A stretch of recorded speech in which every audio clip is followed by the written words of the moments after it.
Terus publisher dalam hal ini tuh punya tanggung jawab untuk menjaga akses dari konten ke format yang sudah digunakan dan menerima customer.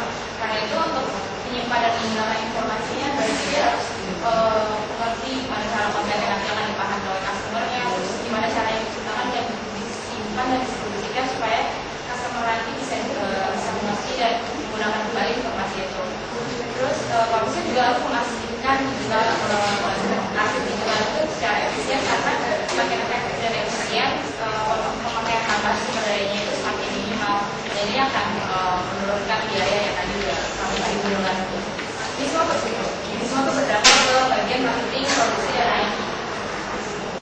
Kalau bagian produksi itu sebenarnya tanggung jawab itu memanajemen penciptaan dan pergerakan file melalui sistem serta memastikan konten sudah benar dihasilkan dalam sistem masing-masing. Jadi dia kayak tanggung jawab untuk semua sistem arsip itu udah benar, udah diciptakan dan pergerakannya itu benar. Terus kalau IT dia mengimplementasikan dan mengintegrasikan sistem konten yang baru ke peta sistem bisnis yang ada. Jadi kayak bidang teknologinya dia bertanggung jawab. Lalu kalau marketing kita tadi kayak udah dibahas, kalau kita tuh mau komersil atau pendidikan atau komersil, bagian marketing itu gimana caranya mengambil keuntungan dari semua konten yang sudah diakses dari customer.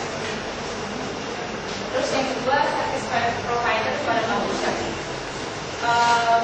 Pengasuhan file ini berdampak kepada penjual dan publisher. Karena itu dibutuhkan mengatur siklus untuk mengakomodasikan berbagai perubahan file yang dibutuhkan oleh publisher.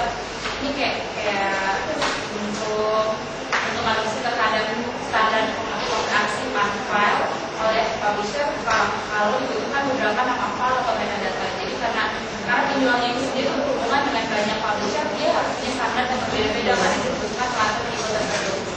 Cara mengatur tipe sendiri itu ada dengan cara penciptaan file, versioning, penambahan metadata, penambahan file, dan pengiriman.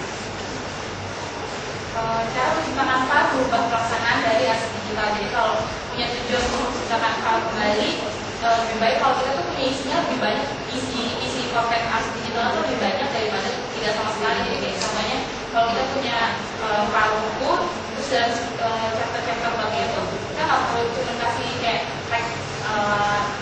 tagnya itu kayak chapter 1 apa, chapter 2 apa, tapi kita kayak perlu tambahin tag lagi, misalnya dalam chapter ini ada subbab apa. Jadi ketika kita cari arsip itu dalam digital, kayak masukin keywordnya akan keluar langsung chapter-chapter itu atau subbab dalam chapter itu.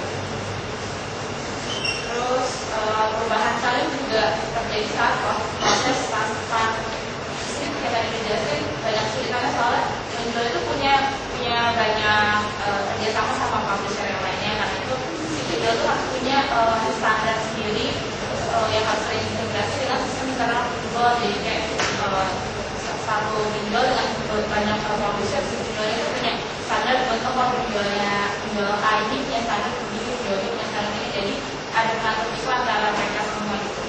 Nah, terus kalau fungsi file digital sumber utama atau dokumen ini bagi produk harus akurat, karena itu ini metadata dan nama file harus benar semuanya, biar jika kita mencari arsip yang muncul yang ketiga, customer. Pengasipan file ini tuh punya dampak bagi customer, karena dampaknya itu adalah penerimaan yang teratur, penyimpanan, dan mengorganisasi konten. Ketika transfer data secara elektronik, dampak itu semua tergantung sama tempat penyimpanan si customer sendiri, akses si customer, dan kontrol atas konten dari si penjual ke publisher itu sendiri. Kalau yang keempat adalah penulisan. Itu isu tentang penggunaan kembali itu jadi